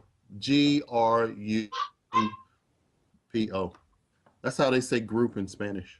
Oh, I was wondering how you spell the. Yeah. Yeah. Okay. You gotta roll the R's. You gotta roll them. Yeah. So they can get more information if they want to purchase. And Yes. Well, right now they get information about the Okay. cigars and how they're made and the whole nine. when they're going to be Purchasing will be available a for little bit purchase. I'm trying to. We're actually shooting for the end of next month. Okay. Cool. So I'm that's what we're excited. shooting. I'm excited. It's cool. Do you have the boxes by any chance right there? Dog's fart. Oh. I'm dealing with a dog fart right now. Wow. Okay. I'm glad I'm on this end. Oh God. Oh, there's Lou. Oh. All right, Lou. And you know, Tony, you can just bail anytime. I know it's late and you got to get up early. So if you want to Well, bail, I get up just at let us know. 4:30. What time do you get up, Ken? I get up at 5:30. Yeah, I get up at 6. Nobody cares, Lou. Yeah, it Shut doesn't. Nobody cares So- because it's 9 o'clock by the time you get up. Oh wait, look, there's the black box. There's nothing in it. Show the top. You can't see it. Can you see? Can There see you it? go. Oh, see, it's got the Lamborghini badge. I love it. What's the inside look like? Uh-oh, he's frozen. Oh. He's frozen. Yeah. Oh, there he goes. Well, actually, believe it or not, when I called back to the factory, I'm having the logo Inside? embroidered right here, Good, good. and also I have to expand the box about 1 inch. Why? Because the count of the cigars is 20 per box, Okay. and when you photograph them, there was only like 18 per box. Oh, okay, yeah. Oh, Short 2 cigars. Okay. cool. So that's the black one, and you have a white one. Yeah, Where's the brown one? That's when you mix that them might together. be for his anniversary. Ooh. You know, the top might have ostrich skin or something on it. Ooh. That's nice. That sounds cool. I think, like, looking at both boxes, I mean, they're pretty identical, except for white and black. And I Right. prefer the black box. Just my personal. Well, of course. I like it black. I think it actually just, I don't know. I like, Black man. I do. I love Tony. He's You my know what? brother. That's the thing. One of the key factors of it was like packaging. Yeah. You know, and when you went to the cigar bar, you see a lot of the basic boxes, and those boxes are like 75 cents a piece. I wanted my box to stand out, so when you walked in, and even if you bought a $400 box of cigars, when the cigars are gone, you got the perfect catch-all for keys, change, and stuff like that, and it's very decorative, and it can be on an expensive. I'll line it with some red trimming. What? What? Red trimming on your box. What do I need red trimming for? Yeah. It'll stand out. No. It'd be like the colors of the Bloods and the Crips. Why is he trying to lowrider my box, Ken? Because that's Lou. That's what you get what you pay for, and we are Right. free. So you Look it get up, my all the crap. But I get what you're saying, you know, and I think with that, you have the appeal to car enthusiasts. Yes. because you have that logo, and yeah, I mean, once you're done with the cigars, you have this display box that's beautiful. You can actually put awards or medals or whatever you get from maybe car shows and stuff like that in it and display it. It's I like it. It's a good idea. I think it appeals to not only cigar enthusiasts but car enthusiasts. Well, see, that's where we're trying to pair it up. And in our contract, we can sell stuff through Lamborghini dealerships. And there's 125 Lamborghini dealerships worldwide. So we have that network already in place. But also what I want to do is I want to set it up with the dealerships so that if somebody buys a Lamborghini and it's their first time buying a Lamborghini, they give them a box of cigars. Oh, they're nice. paying me for the box of cigars. Damn right they are. But they and the price will probably be incorporated in the price of the car when they sell it. Right. But they'll say, "Oh yeah, here's a gift of a box of cigars," and you know, congratulations for buying your first Lamborghini or another Lamborghini. Nice. But you know, that's a great like little incentive to get it out there. Yeah, and that's just cool. So how many cigars if you buy a Prius? Again, you get what you pay for, You and get a pack of cigarettes you get candy cigarettes. because you're driving a Prius, so you got to be environmentally. But that's cool. Just the thought of that, knowing that like anybody that buys one of the cars will get that, and you'll be part of it, and it's cool. I'm really proud of you because it's a really cool thing. It's a concept that it's an idea that you really took and you ran with it, and you actually have the actual product in your hand. It's really cool. So awesome. Lou. Yes, Kenny. Bob. Jason. Oh. Tell us about your experience.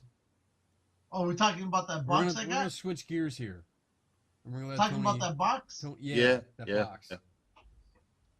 So our dear friend Anna Hill sends me a box, unofficial sponsor number 1. Right? So she goes, here's a late birthday or a late Christmas gift. I'm going to send you something that I just won off of eBay. I won a couple of them. I'm going to send you one. I was like, awesome sauce. This is great. So I have her send it to me at work. Okay? So she sends it to me at work. It's a huge box. He doesn't like getting gifts from women at home because it gets him in trouble. I could care less. So anyway, I get it and I open up the box. The first thing that pops out is this. All right? It's a Ouija board. Really? So I look at it and I'm like, oh, this is cool. Well, I forget that I sit right next to the most religious woman in the office.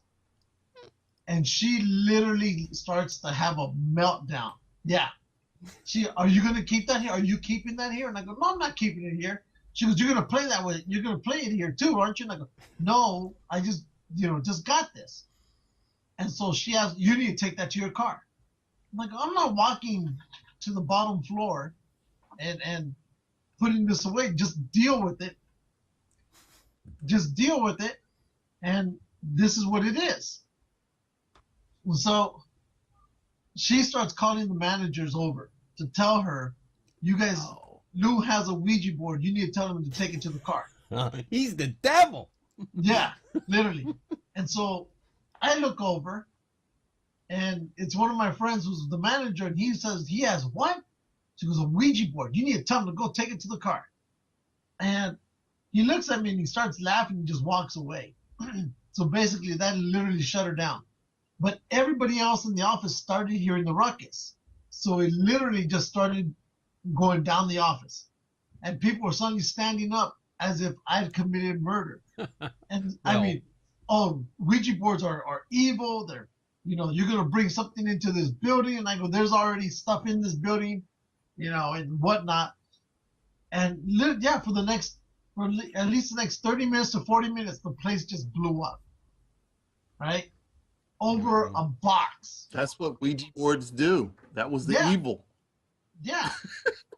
And I mean, the one that Anna sent me has notes in there that people who had used it. Exactly. People had used it. There's a whole notepad in here with you know, with pens and everything saying, calling for stuff. And I thought that was kind of cool. That's what she sent me. So she goes, see, look, this is what it came with. Oh, wow. So they used it. And so I asked Anna, why'd you send me the one with the nose? She goes, well, I think you just need a demon to go with it. And I go, but I already have a demon. Demon's name is Kenny. So she goes, well, I'm sending you another one. I go, well, fine. Right?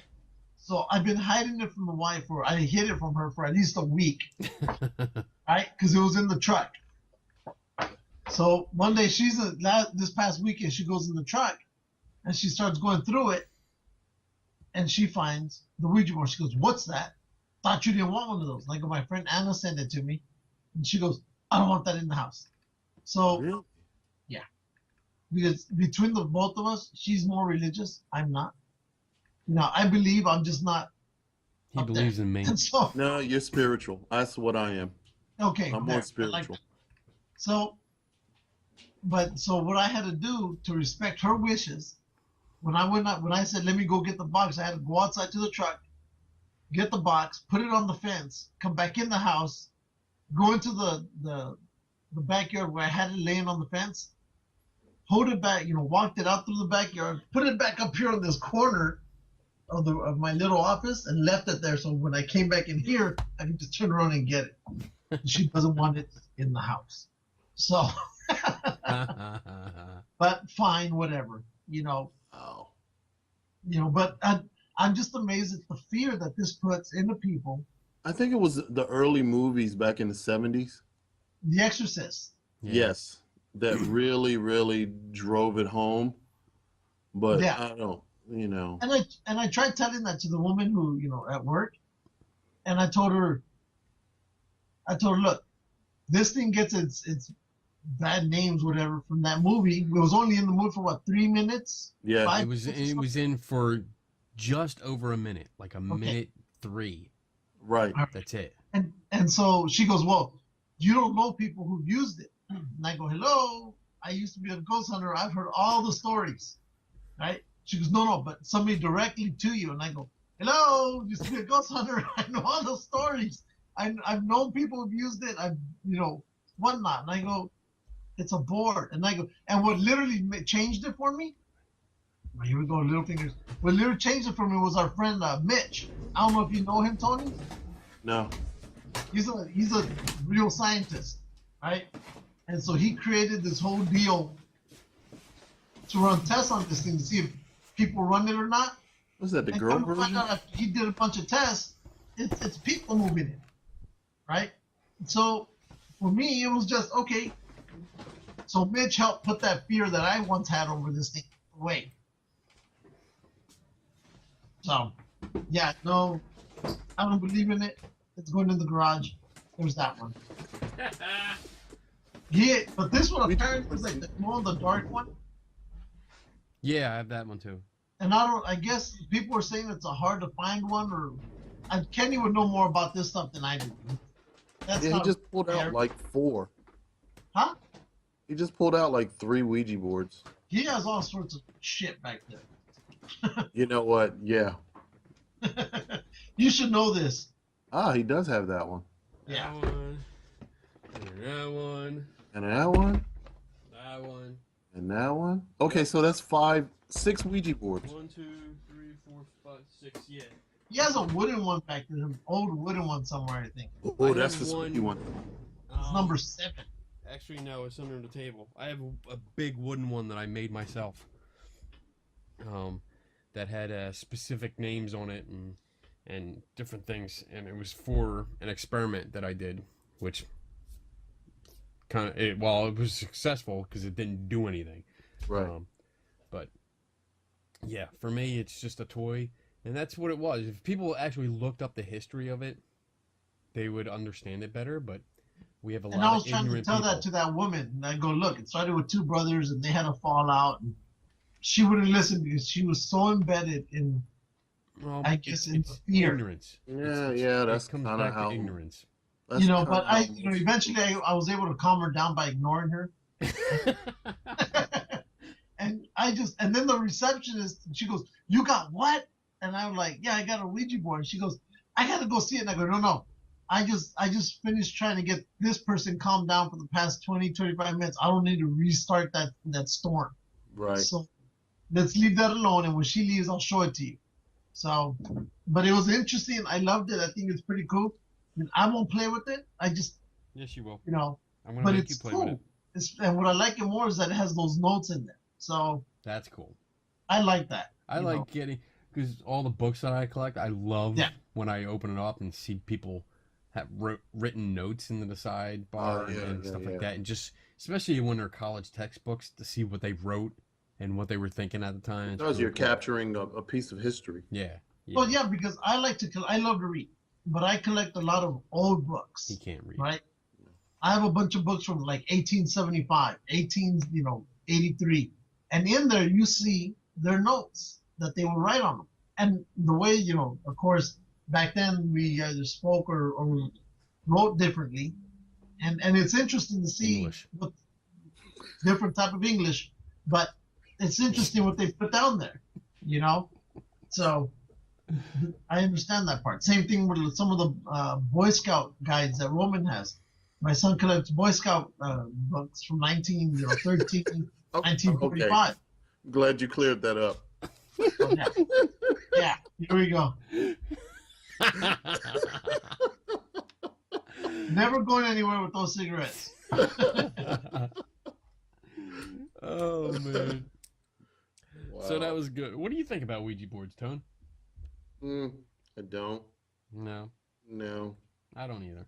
It's a board that you 6 or 7 people or whatever put their fingers on and push it towards a letter. Basically, yeah. That's what I see it as. I see it as just a novelty. That's it. But see, I grew up in a very superstitious family, so for a long, long time, I really, really believed in ghosts and swore out I saw my grandmother peeping in on me one day. But now not so much, because I carry guns everywhere and I just want to shoot something. So I just killed a ghost again. Yeah. Second time. Yeah, well, second time. But I mean, honestly, now I'm not as fearful of it as I used to be. Yeah. I mean, I've this is played older. Every time somebody, because I mean, the skeptical shit that I do, and I constantly have people saying, no, you can't use it because if you do it this way, you're gonna have this done, and I do it every way they say. Nothing ever happens, but it's just a toy, and I collect them because I like the designs. Right. I like the different designs and see what people, put their own kind of artistic flair into it. And it's really, I mean, you get some of the, like in New Hope, which is like a little artist town near us, and they have like a witch's shop, and they have some Ouija boards in there, or talking boards, because Ouija is actually a brand name, but they have talking boards in there that are beautiful, like wooden sculptures under glass that are just beautiful. I would hang them on the wall because they look so nice. Is Ouija even a word? Ouija is a word. It's the name. It's the brand name of Ouija board. Does it mean anything? Not really. No. It was just means basically, from what it looks like, it was a mispronounced name of an actress.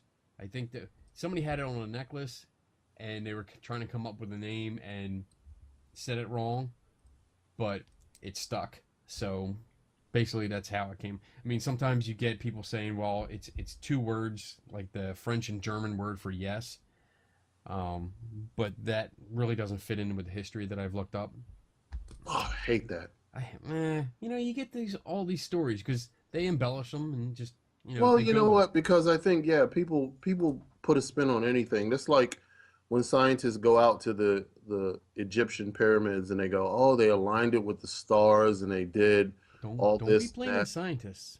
No, I'm not saying that. I'm saying that when they go out and they just, they put Let's a just spin blame on. cops. Let's What use makes them you as think an that the example. guy didn't just like step out in his robe and house shoes one day and go, put that motherfucker over there?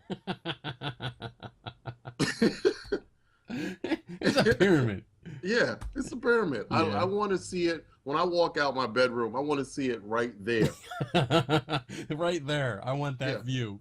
right there. Even Yeah, I then, mean, he wasn't looking at. location. Yeah, Location was important. right.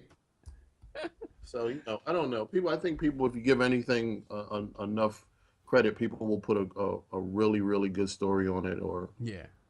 blow it up to something that it's really not. And you play it's that whisper down the lane game.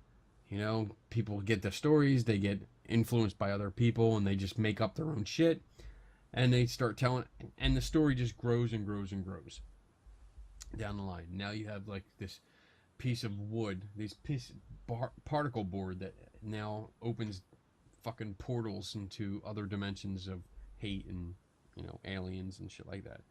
So, all right, Love it. we're gonna let you go, Tone. Yeah, I'm getting ready to go snuggle. Yeah, it's late. You got to get up early. Yeah, I'll see you tomorrow. Yes, you will. We'll hang out. Unfortunately. You'll see me sleeping over at my desk. You can see me pretending to work over at my bench. So, all right, buddy. Thank you for coming on. You were great, Tone. Yes. Thanks, guys. Yeah, it was fun. Thank you very much. And yeah, we'll talk to you later. Oh, wait. Before we go, one last question. Uh-oh. What? And goes back to cigars. I've always wondered this. What dictates the taste of a cigar? I mean, how do you make is it just a plant that you have to make darker to get a darker taste out of it, or do you have to soak it in something, or what? There's like several different formulas because you have flavored cigars also, which they kind of inject a flavor into them, but it's just the spices and stuff that goes on. I never really understood that as much. I remember when I was a kid and I was priming tobacco, we had this one section of the field that was being specifically grown for cigars. And I remember his name was Keith Bass, and he kept saying, when you pick these leaves, you got to be extra careful, and these are cocoa, whatever, some kind of brand, and they're supposed to taste a different thing. And I was like, it's a tobacco leaf, dude. What? Stop freaking out over it. But they treated this whole field like gold. And I assume that's how you do it. But it's the flavor of tobacco is basically the enriched soil that it's grown in, how the plant is grown, how it's cultivated, and then how it's cured. And then everything else after that is, tricks of the, they call them, I forgot the name of it, but they're actually mixers who actually mix you a blend of different type of tobaccos to get you a certain flavor. Cool. So that's cool. Awesome. All right, get the hell out of here. We will talk to you later. Deuces. Peace. Bye-bye, buddy. Later, Take care, man. Tone. There he goes. That was interesting. Yeah, it was. That was interesting. I did not know nearly that much about cigars. And, yeah, lots of fun. I liked it. It was something different. Definitely different. Yeah, definitely different from what we're used to. Yeah. Yeah. I want him to start the tequila so we can try that. That'll be a while. Yes. I don't see that happening for another 3 to 5 years. Yeah. But, I mean, he's determined. We've talked the last couple years about, like, the supercar that he was doing. He had plans. He had designs. I saw the renditions, the artist renditions of it that he had based on real components and stuff. It looked really good. It's a shame that it didn't come out. But the cigars look nice. I do have some, and I probably will try and smoke them now that I know that I was doing it right. So I'll probably enjoy them the next party and, have a couple people come over and try it. So what else is going on? We got about half hour to go.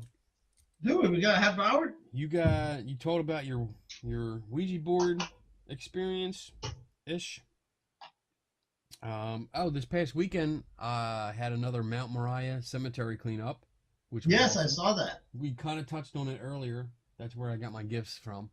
But we had Paul Michael Caine come out.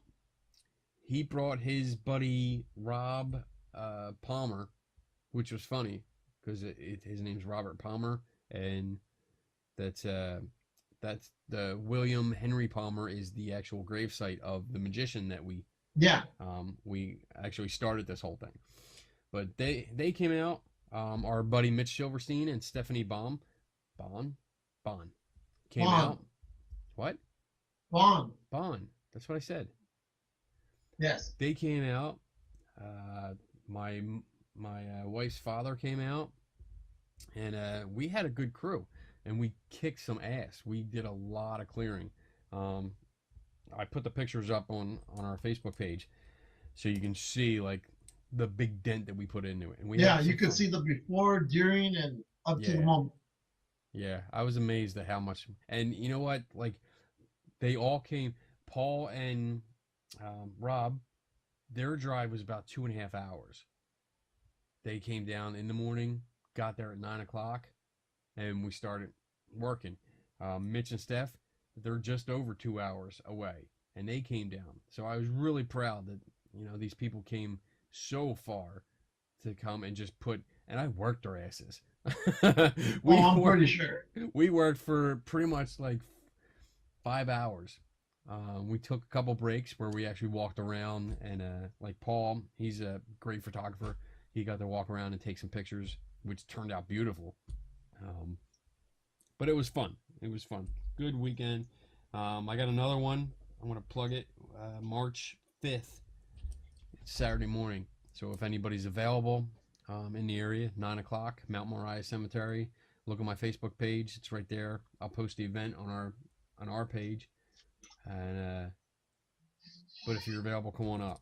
We're going to clear out. It's a good cause. I like it.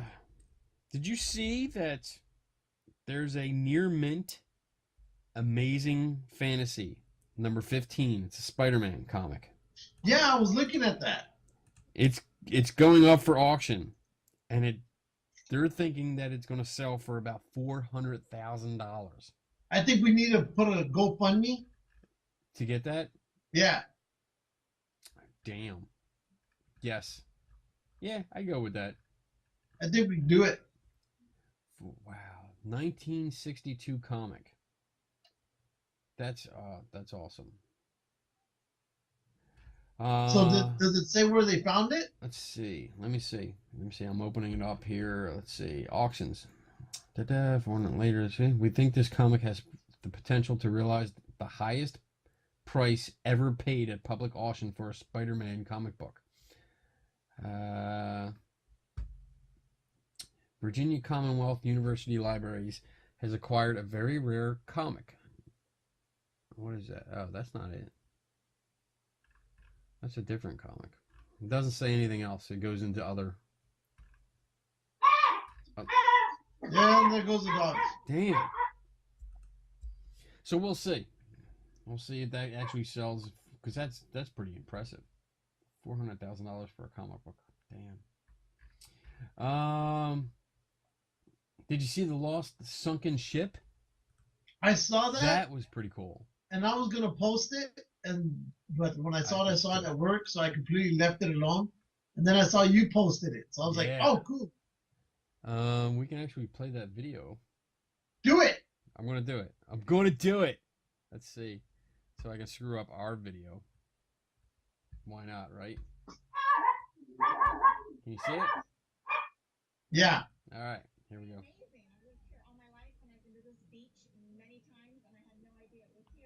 As the tide falls back along the beach in Coronado, a piece of the past is unveiled. Raise it up. The shape of a ship. It's pretty awesome. You're looking at the remains of the 300-foot-long SS Monte Carlo. I knew this was my only chance to see a shipwreck. To understand what you see here today, we need to go back to the 1930s. Coronado and the rest of America were emerging out of Prohibition in the 1930s. But gambling and prostitution remained illegal, and that's where California's mob-owned gambling ships came in. Anchored several miles off the coast in international waters, these sin ships had full casinos, dance halls, and brothels. Even Hollywood made movies about them, like the movie Gambling Ship, starring Cary Grant. And this is when the SS Monte Carlo was born. The ship was anchored off of Long Beach in 1933, but they were still getting a lot of pressure from the police to not have the gambling organization going. Leslie Crawford is the author of Images of America Coronado and is with the Coronado Historical Association. So after a couple of years, they came down to San Diego in 1936. Just 3 miles off the coast of Coronado, the SS Monte Carlo set up shop. There were advertisements in the local Union Tribune advertising dining, dancing, and dames. Ferries would leave the Hawthorne Street dock every 15 minutes, bringing patrons aboard. All was running well. Until New Year's Day in 1937, when the storm moved in. High surf, rough seas. And the SS Monte Carlo was in trouble. And about 3 o'clock in the morning, they said it broke, the chain broke, and so it started drifting. She ran aground where she lies today, just south of the Hotel Del, where the city took control of the ship. Anything that was gambling related, they tried to confiscate. Too large and expensive to remove, the SS Monte Carlo sat on her beach grave just to fade away. Fast forward to 2016. We're using this as a homeschool lesson. People wade out in the water to see her. Kind of feels like the Titanic. Once you look at the wreck up close, you start seeing some intricate things that still remain on the wreck decades later, like these parts of the ship's electrical system. You can see these large cargo holds right in the center of the ship's hull. If you plan on coming down to the Monte Carlo wreck to check it out, be careful of some of its inherent dangers, like when rogue waves come over the deck of the ship, causing you to lose your footing. It's really slippery. A piece of our area's history nearly 80 years later shows herself, reminding us of days long gone. I still think the intrigue has everybody out here. Reporting from Coronado, It's still a great San Diego story, either way. Gary Buzel, CW6 News. San Diego, you need to go there. I should. That is pretty cool. That is really cool. Shh, shush. That's pretty cool. I saw that and I thought that was awesome. Yeah. No, I saw that and I was like, I should post that. But since I saw it at work, I didn't have time, and But you didn't. then I completely forgot about it, and you found it again. So That's why we work together. that's right. Yeah. Did you hear about this butt plug? I was wondering when you were going to bring that up. Our good friend Ron Cundiff out of Kentucky, Yeah. or Cundiff, unofficial sponsor number 2. He had this on his wall, and I said only Ron. But then I go, you know what? After that whole dildo with the ashes and stuff, Yeah. I go, how can I let this one go without talking about it? So it's supposed to be, a magic 8-ball next to a butt plug. It's attached to it, isn't it? Yeah. So I guess you have to twerk your ass to shake the dice or whatever. Oh my God. Show it to them, Bob. I don't want to. hey, you have to show it to them. Oh, I hate you. It's available on Etsy if that's where you like to go. All right, there it is. You see it? Let's see. From Glow F Yourself. Here we go. There you go. There's the main picture. Up for sale is made to order Magic 8-Ball style stainless steel parody butt plug. That's something I really thought I would never say on this show. Answer all your friends' questions. Be the hit of every party. Make way better choices. Oh, this sounds like psychic shit. With this small anal toy, ornament, and tool of divination will always brighten your day. Whether it's up in... Oh my, I can't read this. Read it! Whether it's deep People inside wanna you, know. proudly displayed on your coffee table, worn around the office, hung from a necklace, or given as a gift to a loved one. Hit me up with any questions or comments. I can make just about anything custom and love commissions. blah blah blah. So there's the How do picture you of it. explain this if you're wearing it around your neck at work? Hey, Kenny, what's that around your neck? Oh. Oh, that's my butt plug that tells fortunes. Well, there it is next to a Sharpie, like a fatty Sharpie. So it's not that big. And I mean, it's probably like this kind of 8-ball. Yeah, but smaller. I think that's about that size. No. Yeah, because here's a Sharpie. Yeah, but that's a thinner version. And that's a little bit bigger, so it's probably about this big. I think it's a little bit smaller, but just yeah. Shut up. No, you shut up. I don't know nothing. Why don't you order and put Let's it in see. your ass? Handmade item. Materials. Made to order. Ships. Doesn't have any. It doesn't say. It says sold. So there's no price. You can't actually buy it yet. So there you go. Wasn't there something else besides this and the dildo? What, on our page? Yeah, wasn't there some other sex toy? Yeah. Let's see. No, I don't think so. I swear there was something else. No. Anyway, so let's go back to Bigfoot. Bigfoot's back. His cousin, there's two Yeti. Bigfoots. There's that one, and then there's the guy who brought up, literally was almost behind the whole legend of Boggy Creek. Yeah. Well, this one is from a Spanish ski resort. After a visitor captured photos of a video of what he believes is a Yeti. The sighting accompanying potential proof were so remarkable that the owners of the resort actually conducted a thorough search in an attempt to solve the mystery and quell the fears of the guests. A spokesman for the resort has assured visitors that they are safe, but conceded that a search of the area was conducted after a reported Yeti sighting. Skeptics have suggested a number of possibilities for the creature in the film, specifically a bear or a hoax. But the witnesses insist that there was no trickery at work. An encounter was genuine sighting. Now, you know what? When I saw that picture, I thought Wampa. Exactly. That's exactly what I thought. This is a slideshow. It's not an actual video. Yeah, it's not an actual video. I was hoping it was a video. There is. By the time it was over, I was like, "That's it." There is a 3-second video. Oh. From one of these pictures. So I don't know where these pictures. I guess it's maybe from the same cell phone, because it was a cell phone that was used. Like this one just screams Wampa Beast. That's the one that gave me the thought. Yeah. I saw that and I was like, that looks exactly like a Wampa costume. So this is actually from a cell phone video. And basically the pictures here are all you see, because it's literally like 3 seconds long, and by 2 seconds the camera's shaking and it's off. Yeah. So, but there's a Yeti sighting. A Bigfoot makes an appearance again. Well, on our show. Yep, but no, and then of course, there's again. Let's go up here to there you go. The author who wrote about the folk monster dies. This was Falk. Yeah. Okay. This was back January 19th. Yeah, he died on the 16th, so on Saturday. Yeah. Crabtree 88 of Falk died Saturday. And you can still go to his website and buy books, because he talks about that movie. Yeah. Because he felt that Hollywood over dramatized everything that happened out there in '73 when all this stuff was going on. Yeah. Which to a certain extent is still going on today. But I have just been thinking about this again. I've killed off another celebrity, because I was just thinking about him maybe a week and a half ago, and I go, you know what? I need to get in touch with this guy.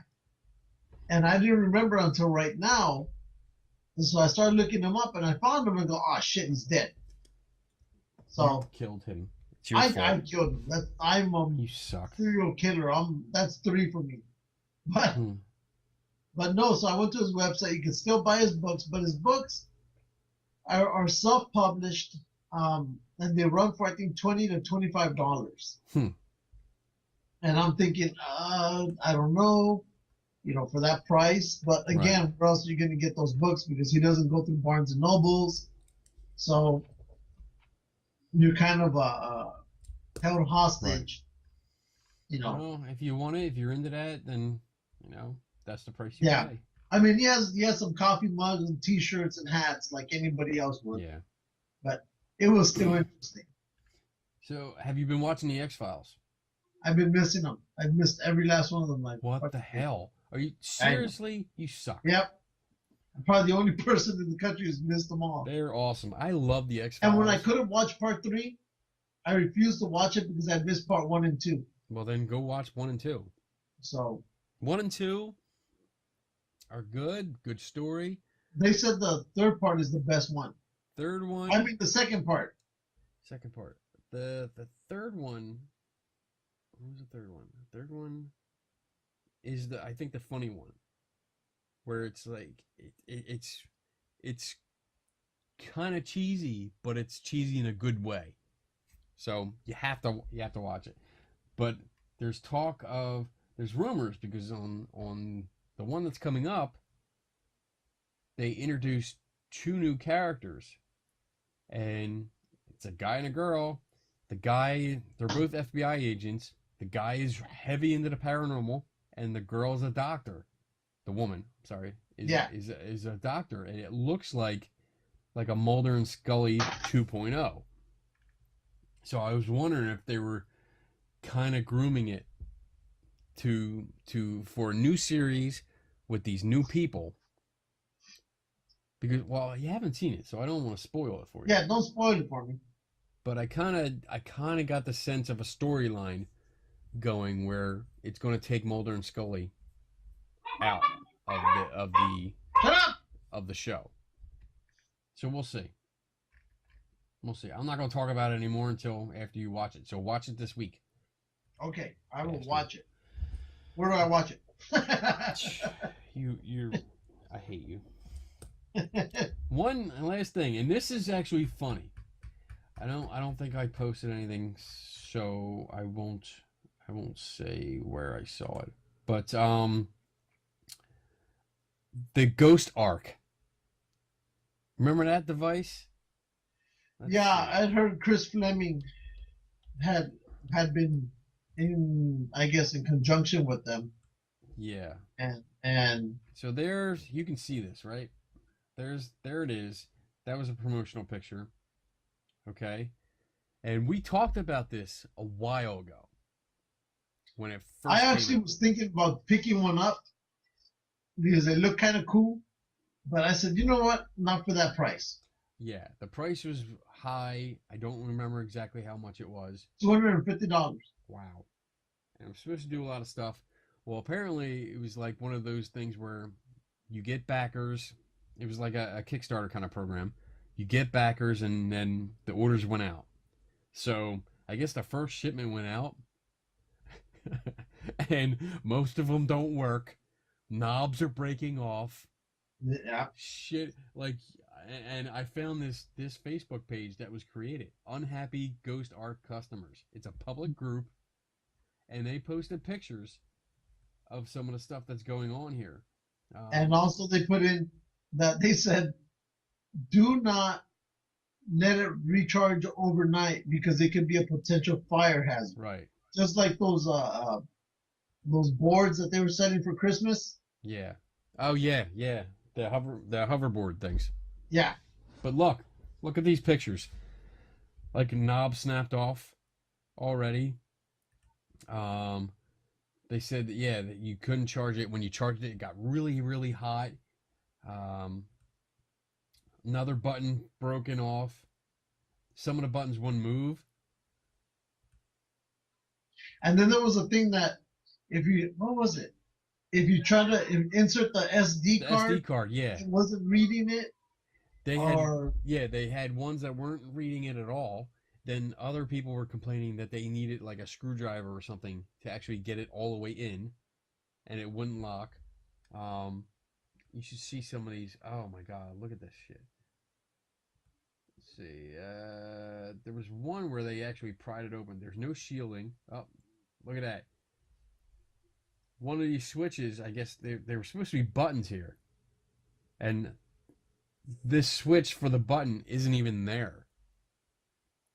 So I think there's like a power button and a volume button. Oh, there it is. EMF and then volume buttons. So Well, they were. the funny thing is, Chris Fleming, if you know, he's been on a bunch of paranormal shows. He's a psychic. He had a show called Most Haunted.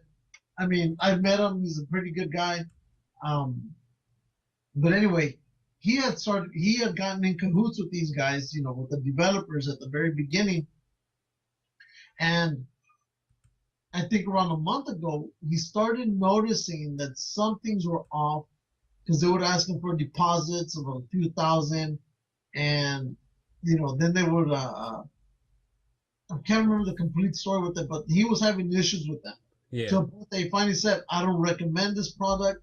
Don't buy it. I'm not even going to set it off my website. I think his website was Ghost something. And so he wouldn't sell on his website. And I was like, oh, that's interesting. And I didn't say anything because I didn't remember if we had spoken about it. So I let it go. And then this thing started coming on. I saw this last week. And I literally started laughing, thinking, wow, this thing has gone to crap. And yeah. Yeah. It has. People were just complaining that it's a piece of shit, and it's cheaply made. Like they used the cheapest materials to make the case, and it's horrible. So and then I'm hearing people, they're getting the same response when they try to contact the company and say it doesn't work, I need a new one, or I want to get my money back. They're getting the same carbon copy reply, and then some of these people were complaining that the company's telling them they need to pay, the customer needs to pay to ship it back. Yeah, there was that. You have to pay, you know, whatever it costs to send it back. They will, you know, and then I think you also have to tell them why it doesn't work. And then they're going to send you a new one. It shouldn't be that hard. It should be, hey, it doesn't work. Here it goes. Right. And send me my shit or my money back. Now, there was a guy in here that I was actually, it sounds like he's an engineer, but he posted something about it, which really interests me because it shows like how crappy this device is. Let me find it here. Yeah, there's a lot. There's a lot in here. Never mind. I guess I'm not going to find it. Because there's a lot of people posting, so I don't want to waste time. Oh, wait. Was it? No, that's not it. All right, so I wanted to talk about that and just because. But that stuff, you know, it never fails to amaze me. Right. You know, about this stuff again. Because you take a chance on this stuff, and for ghost hunting, none of this equipment has been proven to work. Well, like I said, I like that one because it looked kind of cool. And, you know, it was offering, you know, it looked like Tron. Yeah, well, I'll be honest. I love Tron, and really I wanted it because it looked like Tron. But they were also saying that it did like 3 jobs of one of those machines. It was a voice recorder, an EMF, and I think there was something else in there, I forget. Yeah. And I said, wow. But then I'm hearing that, you know, again with the price, I go, I'm just not paying $250 or the introduction, you know, the pre-order price. That's the dude of $175. Yeah. It's ridiculous because all it is it would be a combo unit. Yeah. You get EMF and an audio recorder and a temperature, a red temperature. But the problems, and it's interesting. I really wish I could find this guy's post, because he wrote something really cool. He actually did like a review. Oh, here it is. Okay, so I just read a review on the GhostArk. Let's see if I got this right in my mind. This device is supposed to be an accurate scientific device. Bullshit. to allow the paranormal investigator to accurately document paranormal activity. Again, bullshit. Yet even a fully working unit has the following flaws that makes it useless. The temperature sensor is inaccurate. Not only does it show a temperature that is higher than known room temperature, it also generates its own heat within the unit, causing the readings to go up. So this thing is already working really hot, and it's affecting the sensor inside of it. The unit has an extraneous beeping sound in all audio recordings. So in other words, the GhostArk is contaminating its own recorded data, again making it useless to document EVPs. So I guess it has a beeping sound that's going off while it's recording. The calibration on the EMF detector is unknown and does not correlate to known EMF readings from such devices as the Mel meter or the K2 meter, which are both pieces of shit anyway. And it's possible that it's also picking itself up due to no shielding at all inside the unit. However, a lot of people seem to be happy because the blue lights work and their knobs haven't fallen off yet. Basically, what you've ended up with after a 12-month wait is a professional piece of paranormal equipment you can't use on scientific investigations because the EMF readings you take or any temperature fluctuations you see or any EVPs you capture are all worthless because the activity you are witnessing is not a result of a ghost, but as a result of the GhostArk. Which is funny. It's just funny hearing that kind of thing coming from ghost hunters. So yes, GhostArk, piece of shit. What are you doing? Yeah, piece of shit. Piece of shit. That's it. It's sunk. It should be called the Ghost Titanic. The Ghost Titanic.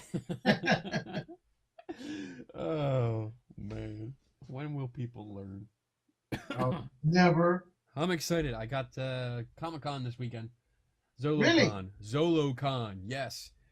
I'm going out there. I got my tickets today, and we're heading out. We're going to do some interviews. Going to buy some toys, hopefully. I'll have some toys to show off next week. Uh-huh. And maybe some comics. But, yeah, it's supposed to be a real big vintage toys con. And I also got, they had regular tickets for, guess, $5. So $5 for general admission into a comic/vintage toy con. And then I got a VIP ticket for myself, which comes with a goodie bag, and it has action figures and stuff in there. So you get a whole bunch of toys before I'm even in the door. I'm excited. But with that, I got a VIP ticket, got my son ticket, got Donna a ticket, $22 to get in. Awesome. That's cool. So I'm happy.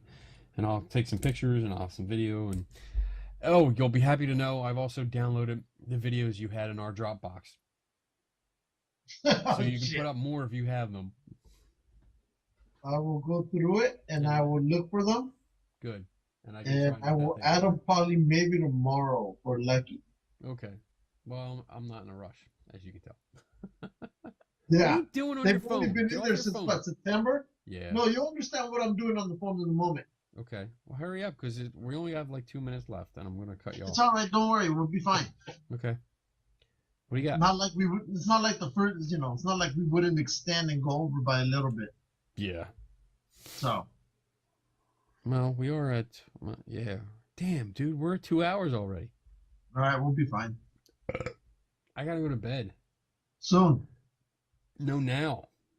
You will. Go to bed. I'm tired. I was tired when I started. I had to down half a Monster and some rum so I could stay awake.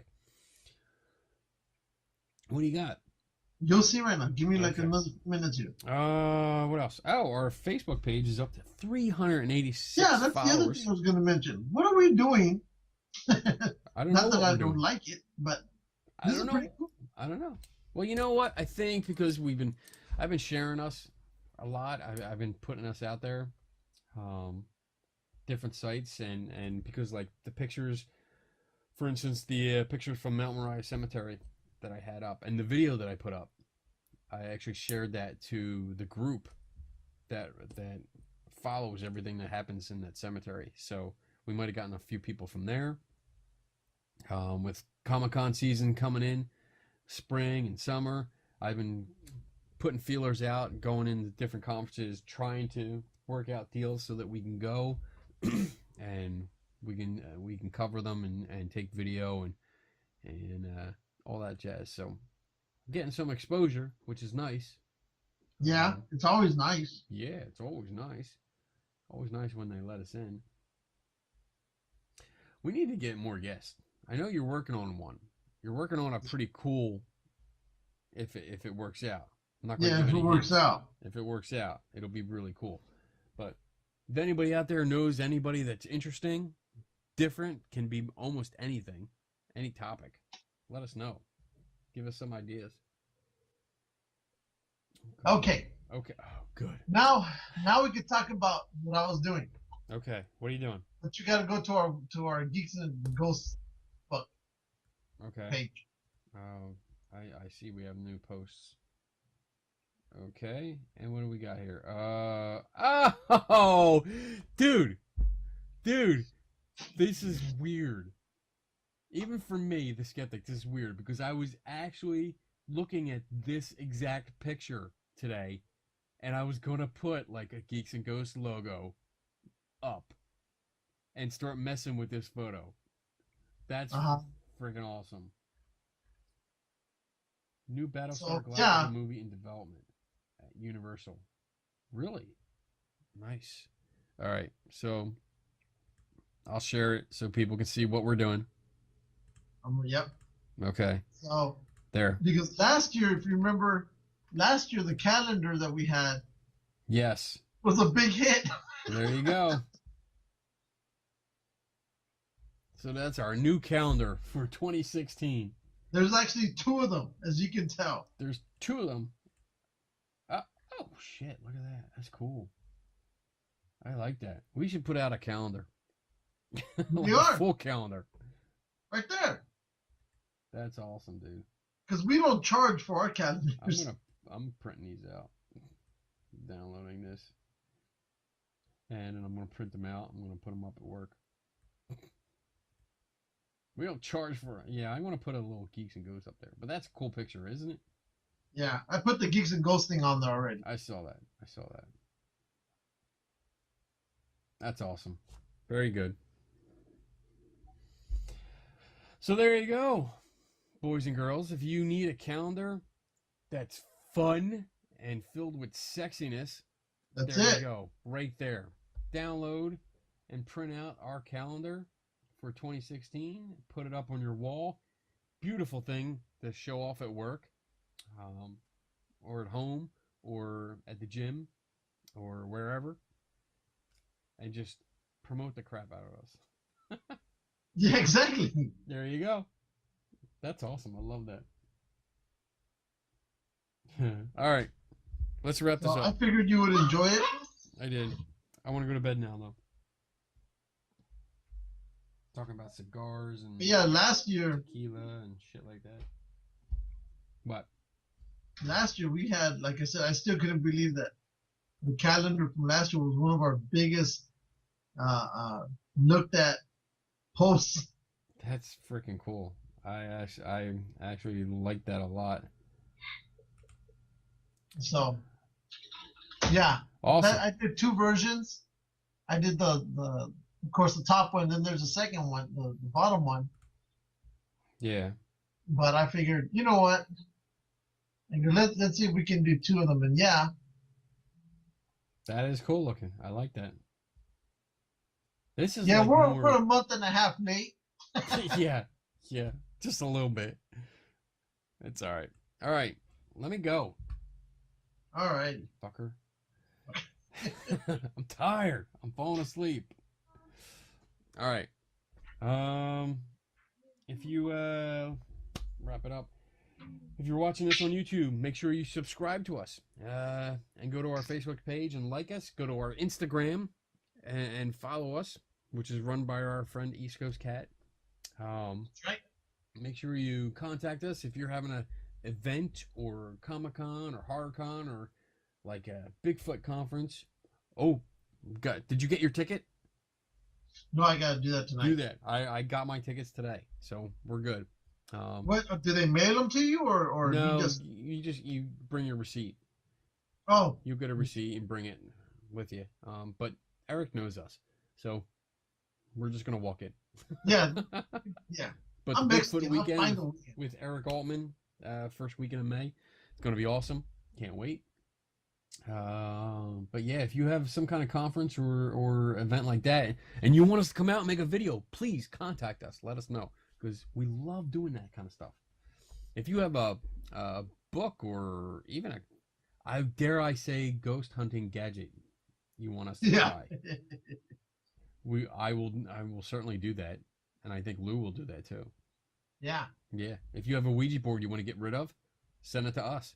We'll take them. I'll take them. Yeah, well, you'll take them more. I'll take them more. Yeah, because we'll get in trouble.